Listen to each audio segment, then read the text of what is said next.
Bonjour, c'est dimanche matin de nouveau ici à City Impact.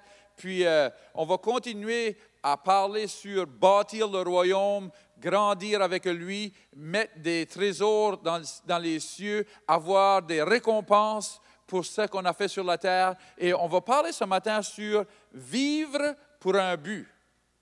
Vivre pour un but. Je prenais un cours avec Messenger International, puis il dit une chose dans ça qui ça m'a vraiment secoué. Il dit, on est né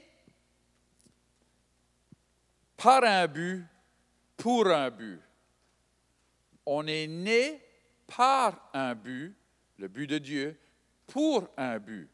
Et une fois qu'on comprend ça, on comprend qu'on n'a pas venu au monde, c'est pas, comment je pourrais dire ça, on n'a pas venu au monde avec pas de but dans la vie, mais plus que ça, c'était pas,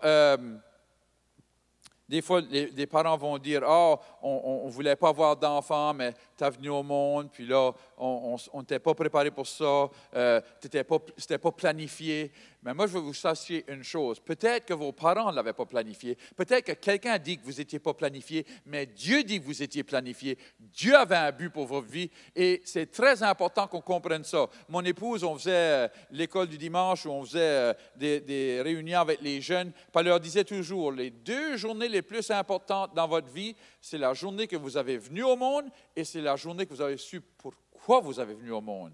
Qu'est-ce qui est le but de votre vie? Qu'est-ce que Dieu a planifié pour vous? Et Dieu a des plans pour nous. Dans Éphésiens 2 et 10, ça dit, « Car nous sommes son ouvrage. » Alors, Dieu nous a créés.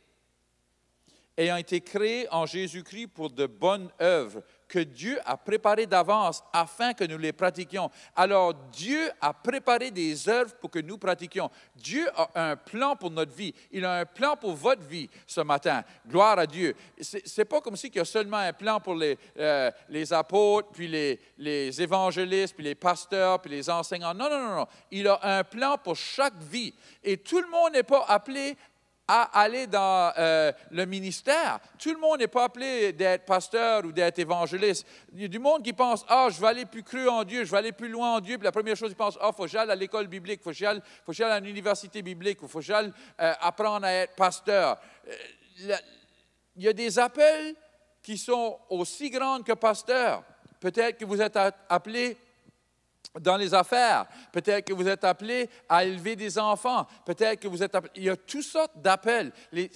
Dieu n'appelle pas seulement les pasteurs et les évangélistes, Dieu appelle tout le monde. Chaque personne qui écoute ce matin est appelée à faire quelque chose pour Dieu. Et Dieu a un plan, et si qu'on cherche la face de Dieu, si qu'on demande à Dieu, il nous montrera quel est le plan. Il va nous guider chaque pas qu'on doit prendre. Dans Romains 12, commençons au verset 5, ça dit, « Ainsi, nous qui sommes plusieurs, nous formons un seul corps en Christ, et nous sommes tous membres les uns des autres. Puisque nous avons des dons différents, selon la grâce qui nous a été accordée, que celui qui a le don de prophétie l'exerce selon l'analogie de la foi.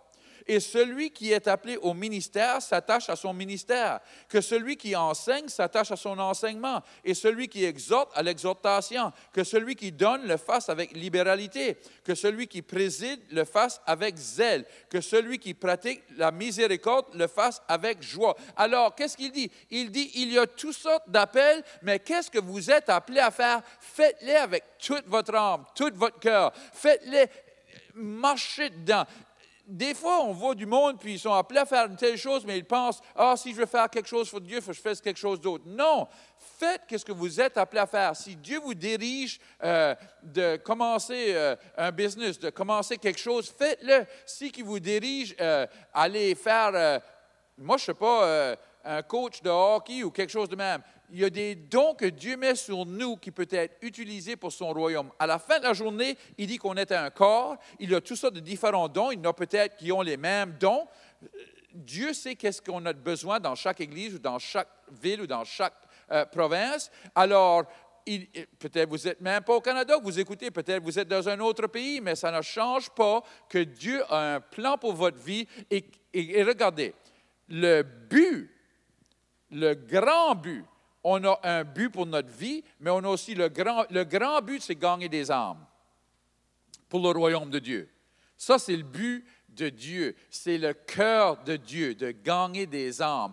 Alors, chacun de nous a une partie à jouer à gagner des âmes. Et on a toutes sortes de différentes parties. Il note nous qu'on est appelés à les enseigner. Il note nous qu'on est appelés à les emmener au Seigneur. Il note les évangélistes, les enseignants. Il note nous qui est appelé à être un ami, à être là pour eux. Il note nous qui est là pour leur aider. Peut-être que vous êtes mécanicien, vous allez aider du monde avec leurs autos. Et au travers de cela, leur emmener l'Évangile. Dieu, à la fin de la journée, nous a tous équipés et appelés et nous a oints. L'onction du Saint-Esprit est sur le plan de Dieu, pas sur nos plans.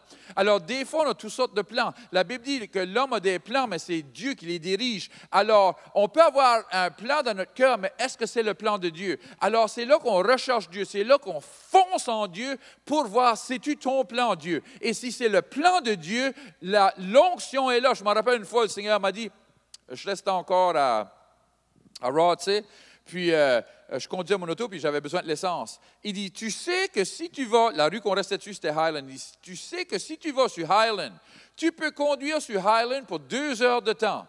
Et tu peux prier, oh Seigneur, j'ai besoin de l'essence. Mais tu n'auras pas d'essence je ne peux pas te diriger à de l'essence sur Highland parce qu'il n'y a pas d'essence sur Highland. Mais il dit, si tu serais sur le Mar Road, il y a des choix, il y a plus qu'une place que de l'essence. Alors, la bénédiction de Dieu n'est pas sur notre plan, mais sur son plan. Notre plan, c'est Highland, son plan, c'est Mar Road. Alléluia. Alors, on doit chercher quel est le plan de Dieu, et là, on n'a pas besoin de prier que la bénédiction soit là. On n'a pas besoin de prier que les portes s'ouvrent là. Quand on est dans le plan de Dieu, les portes vont s'ouvrir vite. Si vite que des fois, on est là que la tête, on nage dans notre tête. Alors, Dieu a des plans pour nous autres et ces plans-là, il y a déjà une onction et une bénédiction sur le plan de Dieu. Et le plan de Dieu, c'est pour gagner des âmes. C'est ça qui est la principale chose. Oui, il veut nous bénir. Oui, il veut qu'on ait toutes sortes de choses, qu'on ait une bonne vie. Mais la plus grande chose, il veut qu'on mette des âmes dans le royaume de Dieu et qu'on ait nos récompenses l'autre côté. La semaine prochaine, on va parler sur ça, sur mettre des ressources dans le royaume de Dieu, de récolter des récompenses de Dieu éternellement et tout ça. La semaine prochaine, on va parler de ça, mais cette semaine, on parle sur ceci. Savez-vous que non seulement, parce qu'on dit souvent, « Ah, mon nom est écrit dans le livre de Dieu », oui, votre nom est écrit là, mais savez-vous que Dieu a même un livre écrit avec tous les plans qu'il a pour votre vie? Quand on va faire face à Dieu et qu'il va juger qu'est-ce qu'on a fait sur la terre, qu'est-ce qui va s'être jugé? Ce n'est pas si vous avez sacré ou si vous avez fait quelque chose de mal. Non, ça qui va s'être jugé, c'est comment du plan de Dieu avez-vous accompli?